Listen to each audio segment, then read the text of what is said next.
বিসমিল্লাহির রহমানির রহিম। সম্মানিত উপস্থিতি, আসসালামু আলাইকুম। আজকে এই অনুষ্ঠানটা ছোট আকারে হলেও আমি মনে করবো এটা একটা মহতি অনুষ্ঠান। কেননা আমরা আসলে পূর্বপুরুষদেরকে ভুলে যাই, কারণ আমরা নিজেরাও অথচ দাদা পর্যন্ত একটু জানাজানি আছে, তার পূর্বে কিন্তু আমরা এই প্রতিষ্ঠানের সভাপতি প্রধান শিক্ষক ভারপ্রাপ্ত এনারা যে স্মরণ করছে সেই জন্য তাদেরকে অনেক অনেক ধন্যবাদ জানাই। তাদের এই উদ্যোগকে সাধুবাদ জানাই। ইতিপূর্বে তারা অবশ্যই প্রতিষ্ঠান থেকে একটা বড় প্রোগ্রাম করেছে,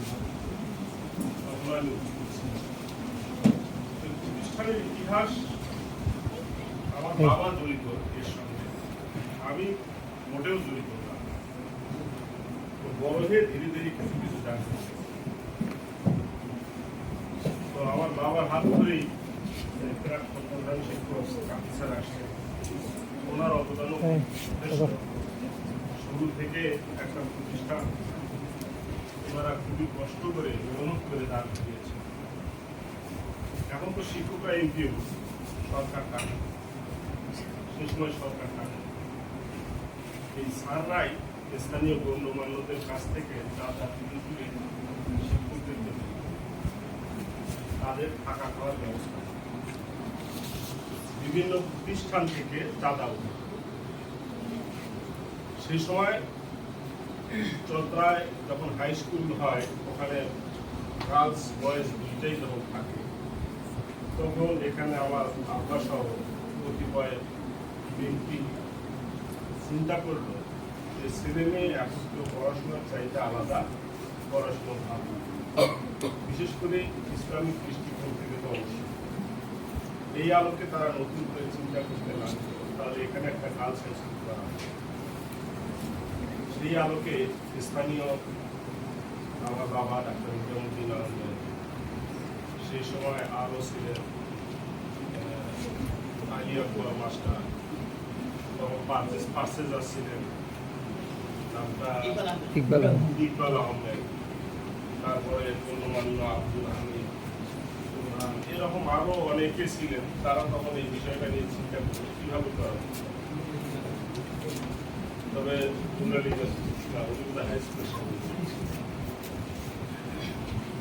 তো বেশি অবদান অর্থনৈতিক যে রাখছে তিনি হলেন সেই পার্সেজার। উনি আমাদের স্থানীয় বাইরের, সেই সময় পাটের জমজমাট ব্যবসা ছিল, উত্তরবঙ্গের মধ্যে সেরা ব্যবসা প্রতিষ্ঠান ছিল সরকারি। তাকে চুপমেল নামে একটা প্রতিষ্ঠান ছিল, সেই প্রতিষ্ঠানে উনি তখন কুর্তি পাট, এখানে কিন্তু তখন অনেক দূর দূর থেকে পাট চলে আসে। উনি তখন কর বসায়নি, এই প্রতিষ্ঠান বাবদ মনে এত পয়সা 25 পয়সা সম্ভব, 25 পয়সা মনে 25 পয়সা করে। এগুলো ইতিহাস কিন্তু আমার বোধ হয় জন্মের 25 পয়সা প্রতি মনে যা ওখানে আসবে 25 পয়সা করে এই স্কুলে, ওইটা মূলত মূল উৎস ছিল। পাশাপাশি জমির তো দাম লাগবেই। যাই হোক, যে লোকগুলো কষ্ট করে এই চত্রাকে একটা সুন্দর পরিবেশে সুন্দর একটা প্রতিষ্ঠান, সেই লোকগুলোকে পর্যায়ক্রমে স্মরণ করার একটা ব্যবস্থাপনা এই প্রতিষ্ঠান দিয়েছে, এটা আসলে খুবই একটা ভালো। যেমন অন্য প্রতিষ্ঠানে এইটা নেই, আমিও একটা প্রতিষ্ঠানে সেখানে জীবনেও এটা আমি 2-1 বার চেষ্টা করেছি, কিন্তু পূর্বদেরকে তারা স্মরণ, যারা এই প্রতিষ্ঠানকে চাকরি করতো আমি শুনেছি, যেমন আমার বাসায় গাইবান্ধা থেকে টিচার নিয়ে এসে ম্যাডাম ওই থাকে আমাদের বাসায়, তাদের খাওয়া থাকা ফ্রি, খালি ক্লাস। তখন তো এখন লোক পাওয়া যায়, যেমন এই স্যারই তখন চাকরি করতেন চান্দের বাজারে, ওখান থেকে স্যারকে অনেক রিকোয়েস্ট করে যে আপনি আসেন এখানে কাছাকাছি আসেন, বা ওনারও আন্তরিকতা যথেষ্ট ছিল, ওই সাইডে বাদ দিয়ে এখানে আসে। মানে শিক্ষিত মানুষ তো খুবই অভাব। সেই গাইবান্ধা, বলানবাড়ি, এরকম বিভিন্ন জায়গা থেকে টিচার হায়ার করে নিয়ে এসে ক্লাস চালানো। একজন হায়ার টিচার তার চলতে যে টাকাটা লাগবে সেইটা আবার প্রতিষ্ঠান দিতে পারত, সেটাই বিভিন্নভাবে তারা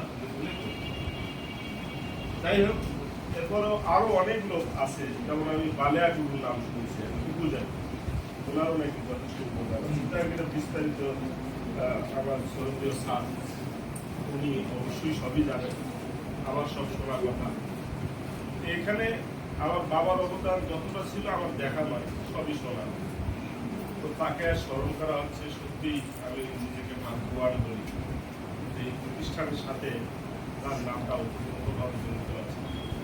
প্রতিষ্ঠান যতদিন থাকবে, যদি এই কালচার চালু থাকে, তাহলে তার নামটাও ঘুরে ফিরে চলে আসবে।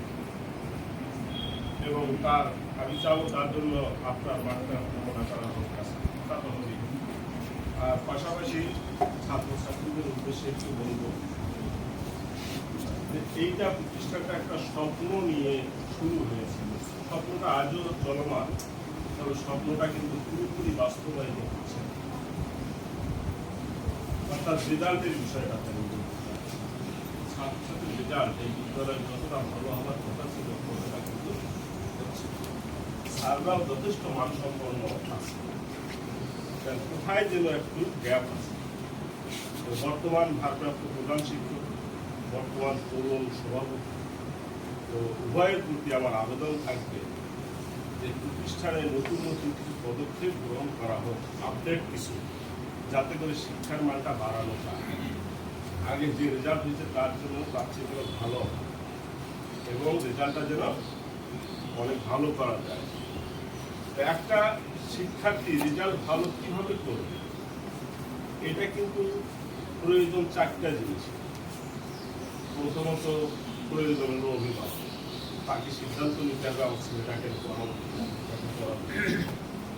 দ্বিতীয় সিদ্ধান্ত নিতে হবে সেই শিক্ষার্থীকে আমি করব। তৃতীয় শিক্ষক, চতুর্থটা হলো পরিবেশ।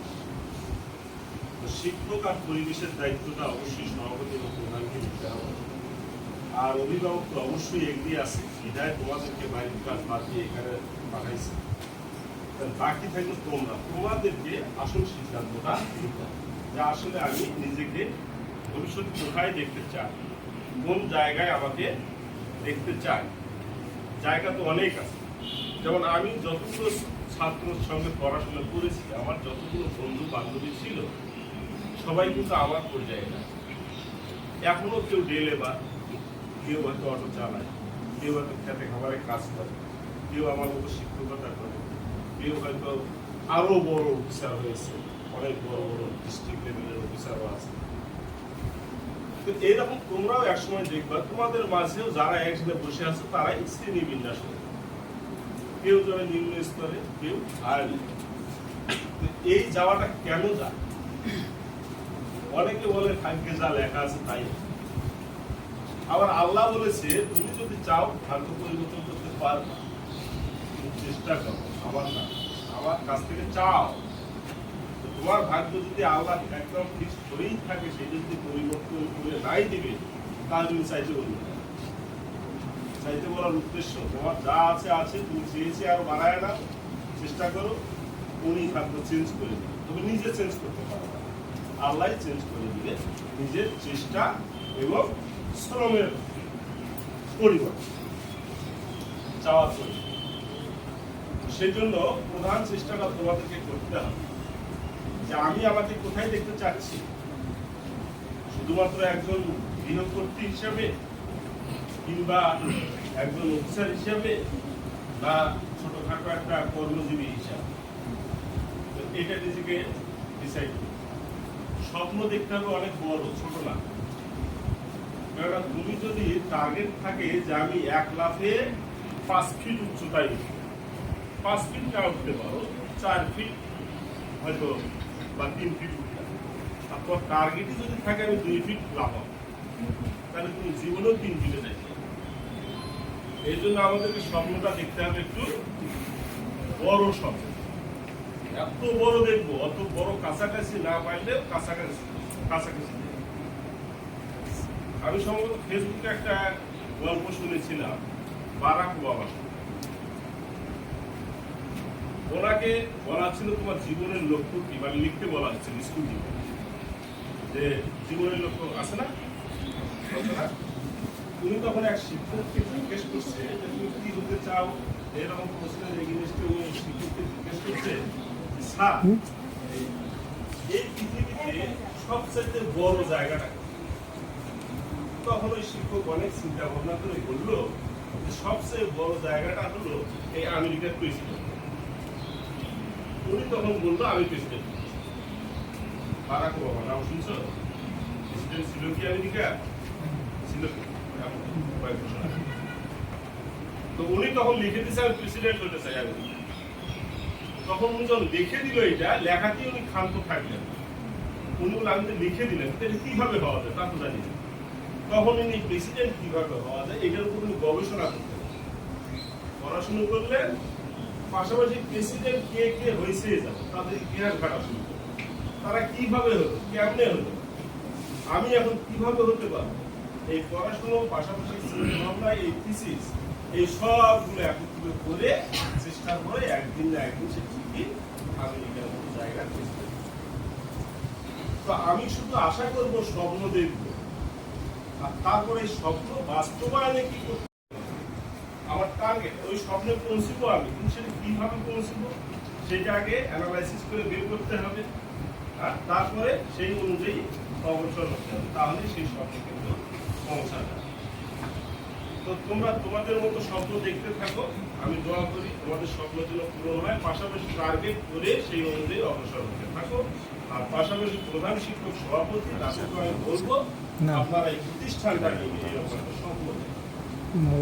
স্বপ্নটা কেমন হবে? নট অনলি চট্টগ্রা, বাংলাদেশের সেরা প্রতিষ্ঠান স্বপ্ন দেখতে হবে। বাংলাদেশের সেরা না হোক, সেরা না হোক, যদি আমার টার্গেট হইতে। তো যাই হোক, আসলে কথা তো অনেকই বলা যায়, তো আমি কথা দীর্ঘায়িত করবো না। আমাদের মাঝে সমুদ্র স্যার আছেন, উনি এই বিষয় ইতিহাস সম্পর্কে আরো কিছু বলবেন। আমরা তার জন্য দোয়া করবো, তোমাদের জন্য দোয়া করবো, তোমরাও আমাদের জন্য দোয়া করবো, আমাদের বাবা মার জন্য দোয়া করবো, তোমাদের বাবা মার, তারাও যেন তোমাদের সম্পর্কে সঠিক সিদ্ধান্ত নিতে পারে, চিন্তা করতে পারে, তোমাদেরকে যেন হোঁচট খাইতে না। কোনো অভিভাবক কিন্তু আছে, এখন অবশ্য না। এখন একজন রিক্সা চালকও চায় তার সন্তানটা অনেক শিক্ষিত হোক। আর আগে আমাদের সময় ছিল, কোন অভিভাবকের যদি 2-4 বিঘা জমি থাকতো, সে স্কুলে যাই দিত না, খেতে হাল লাগাই দিত, জমি নিতে লাগাই দিত। তারপরে যাদের ছোটখাটো ব্যবসা ছিল তাদের বাবা মারা ছেলেদেরকে ব্যবসাতে লাগাই দিত। আর এই এখনকার অভিভাবক কিন্তু খুবই সচেতন, সবাই চায় শিক্ষিত। আরেকটা জিনিস আমাদেরকে মনে রাখতে হবে, আমাদের বর্তমানে সবচেয়ে ছাত্রছাত্রীদের শত্রু সেটা হলো একটা ডিভাইস, মোবাইল। এই ডিভাইস থেকে আমাদেরকে ক্রমান্বয়ে দূরে সরে আসতে হবে। 3 বছর, 3, 4, 2 বছর, 5 বছর, এই 5টা বছর জীবন থেকে যদি তোমরা বিচ্ছিন্ন মনে করে পড়াশোনা করো, বাকি লাইফটা 60 বছর বা বাকি 50 বছর যেটাই বাঁচো, এইটা তোমার স্বর্ণযুগ হয়ে যাবে। আর তুমি এই 5টা বছর যদি স্বর্ণযুগ মনে করে যা ভালো মনে হচ্ছে কাজে লাগাচ্ছ, করতেছো, বাকি 60 বছর কিন্তু এটা শুধু মাথায়। 5 বছরের বিনিময়ে আমি 50-60 বছর শান্তি চাই, আর এই 5 বছর শান্তি নিয়ে আমি বাকি 50-60 বছর অশান্তি চাই। কোনটা ভালো? বলো। 5 বছর অশান্তি, ঠিক না? তাহলে আমরা 5 বছর কষ্ট করবো তো, অর্থাৎ অন্তত ইন্টার পর্যন্ত, ইন্টারমিডিয়েটের পড়ার কষ্ট করা লাগবে না। এই চাকাটা যদি ঠিক মতো চালু হয় ইন্টার পর্যন্ত না, তারপর দেখবো 8 বছর হয়ে গেছে বাকি পড়াশোনা। সবারই সুস্বাস্থ্য কামনা করে, সবারই মঙ্গল কামনা করে, সকলেই সুস্থ থাকুন, এইগুলো আমি আমার সংক্ষিপ্ত কথা শেষ করছি। আল্লাহ।